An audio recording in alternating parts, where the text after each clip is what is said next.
Bonjour et bienvenue dans ce 24e épisode du calendrier de l'Avent des comics. Et comme dans chaque calendrier de l'Avent, le chocolat du 24 est plus gros. Ou alors vous vous êtes fait couillonner, désolé pour vous. Du coup, voici The Howard the Duck Holiday Special de 1997. Se farcir nos amours, nos peines, nos haines, nos querelles. Pas de vacances, pas de dimanche, overbooké. Faut qu'il assure, toujours présent à l'appel. Pourtant il aimerait se faire un peu moins prier. Quand il descend là du ciel, ce sera pas toujours pour se marrer. Son sale sourire d'éternel s'effacera quand il verra l'étendue de vos péchés.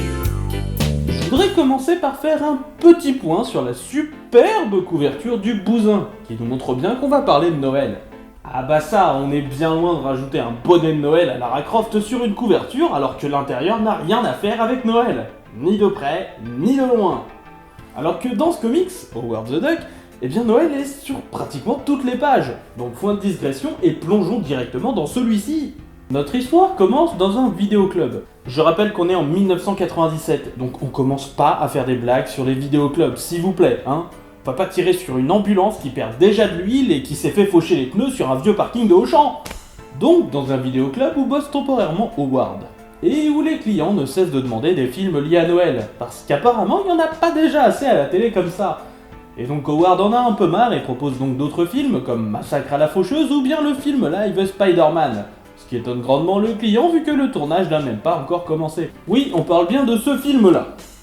Et oui, je monte le DVD pour rien d'autre, c'est juste parce que je l'aime bien en fait. Apparaît alors un juge de la CIA, que l'on peut traduire par Compagnie des infractions aux ayants droit. Je fais ce que je peux niveau traduction. Ce juge se nomme Elmer Dredd, et donc bel et bien un mix entre Judge Dredd et Elmer Fudd des Looney Tunes. Ce qui donnerait sans doute un mélange du genre... Maintenant, c'est ton tour. Ouais, ça le fait pas trop, hein. Le juge veut donc arrêter Howard pour avoir brisé le droit d'auteur, sachant que c'est pas forcément de sa faute vu que c'est les gérants qui s'en occupent de ces histoires-là. Et cette histoire s'arrête là pour le moment puisque Beverly arrive déguisée en assistante du Père Noël pour aller chercher l'aide d'Howard, et en profite pour filer un bon coup de sucre d'orge à ce juge du droit d'auteur. Si seulement ça suffisait, vous me verriez bien plus souvent avec un sucre d'orge à portée de main, c'est moi qui vous le dis. Bev est extrêmement pressée, car il est arrivé quelque chose d'assez horrible au magasin où elle travaille. Ce n'est pas la chute de l'industrie du cigare, comme le craint Howard, mais bien la chute potentielle de deux institutions américaines, les grands magasins et le Père Noël. Le canin ne voit pas trop comment cela est possible, jusqu'à ce qu'il découvre le Père Noël du magasin qui s'est fait aspirer par l'escalator par la tête après avoir bu cette martini. Oui, Howard the Duck c'est du trash bien sympa et je vous incite grandement à lire du Howard, qui est un personnage bien plus fin que ne laisse suggérer son portrait dans l'inconscient collectif. Suite à cela, notre canard se demande quand même ce qu'il peut faire. Il va quand même pas passer de balai. Beverly lui dit que bien sûr que non, mais bon, il faudrait quelqu'un d'autre pour jouer le rôle du barbu rouge, donc c'est ainsi qu'Howard se retrouve à s'occuper de Marmot déguisé en Père Noël. Et c'est parti pour un défilé de gosses en tout genre. L'on commence avec un môme fils de riche assez difficile à supporter, suivi ensuite par son opposé absolu, un Tiny Tim aveugle affreusement malade qui émeut l'ensemble des personnages, et qui veut juste avoir un câlin du Père Noël, ce qu'il obtiendra avant de partir. C'est alors que réapparaît le personnage du juge, toujours à la recherche du canard, qui est tout aussi recherché que Bernie l'aveugle Bufford, le pickpocket miniature. Et bien sûr, il s'agit du gamin malade, qui a fait les poches de nos personnages. J'adore la façon dont l'archétype de Tiny Tim de Dickens s'est ici renversé. Du coup, Howard veut partir directement à la recherche de ce petit voleur. Mais Beverly le retient parce qu'il reste encore énormément d'enfants dans la file.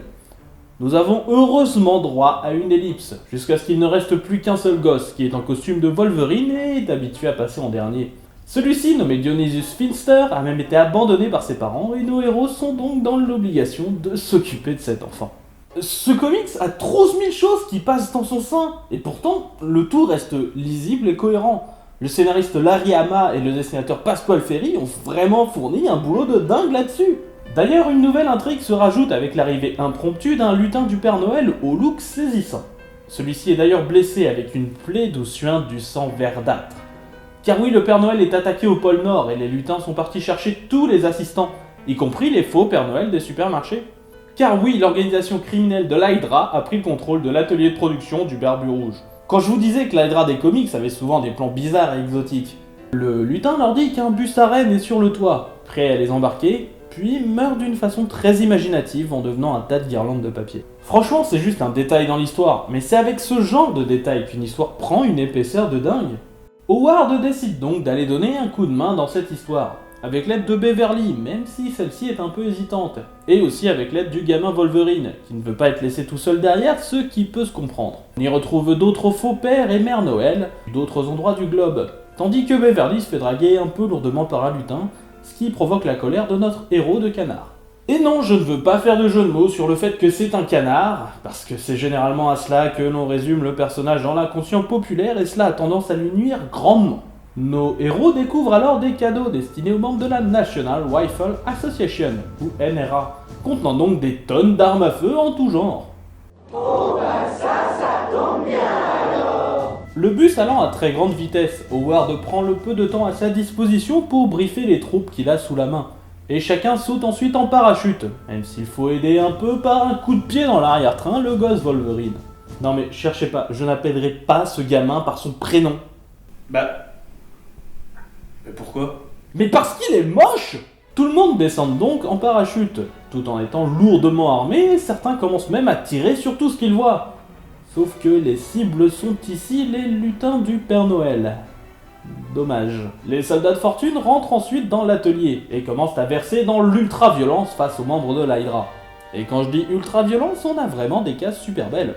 Seulement apparemment ces membres de l'Hydra ne sont que des figurines en plastique, avec même marqué Made in China sur le poignet.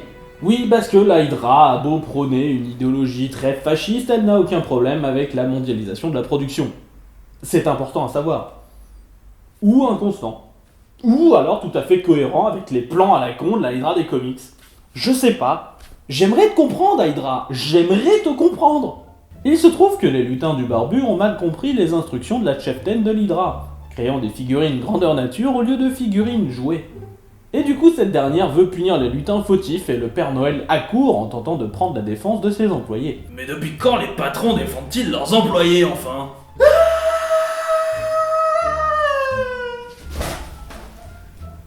Vous êtes qui, vous? Moi? Son patron à lui. Et continuez, hein.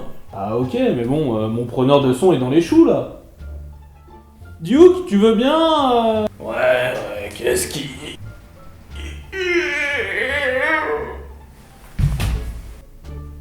Bah dis donc, vous faites un sacré effet, vous. Du coup, vous voulez pas prendre le son, là, s'il vous plaît? Ok, mais juste pour cette fois, gars. Du coup, Howard commence à s'énerver en tirant en l'air, en demandant des explications. Il se trouve que le Père Noël s'est mis en bourse, et est devenu l'objet d'une OPA hostile de la part de l'Hydra, qui est donc devenu son actionnaire majoritaire, et détermine donc ce que doit faire le Père Noël. Et le but de l'Hydra ici est de se faire du fric avec les jouets tout en se faisant de la promotion en ne créant que des jouets à la gloire de l'Hydra. Non mais très franchement, qui irait se sentir impliqué par la sortie d'un simple jouet, hein? Non mais c'est totalement invraisemblable. Mais le gosse Wolverine est en pétard. Noël, c'est tout ce qui lui reste. Il rentre dans une sorte de rage berserker et attaque la cheftaine de l'Hydra avec ses griffes d'adamantium en polyéthylène. Howard lui aussi attaque le Père Noël et lui crie qu'il n'avait pas à vendre Noël qui appartient à tout le monde. Le barbu réplique qu'il a fait un deal, mais le canard lui dit qu'il n'a pas hésité à ne pas suivre les règles et gagne même un point Godwin en disant que les nazis eux aussi ont suivi les ordres. C'est marrant, mais je m'attendais pas à ce qu'Howard the Duck nous fasse un point Godwin. Franchement. Le Père Noël est alors remonté à bloc, et les deux camps se mettent en position pour le dénouement final, un combat au sommet. Seulement, les troupes du Père Noël ne sont pas assez nombreuses, et sont prises au dépourvu, sauf qu'arrivent alors les lutins restants, avec des robots géants qui bottent le cul aux terroristes en vert. Seulement, la plupart des jouets sont désormais à la gloire de l'Hydra, et il va être difficile de trouver assez de jouets pour pouvoir les distribuer. Bof, peut-être qu'en repeignant les jouets, on pourrait avoir des G.I. Joe éventuellement. Mais heureusement, les lutins ont bossé comme des dingues, et ont créé des jouets en remplacement. Noël va donc pouvoir avoir lieu, mais avant cela, le Père Noël a décidé de récompenser ceux qui l'ont aidé.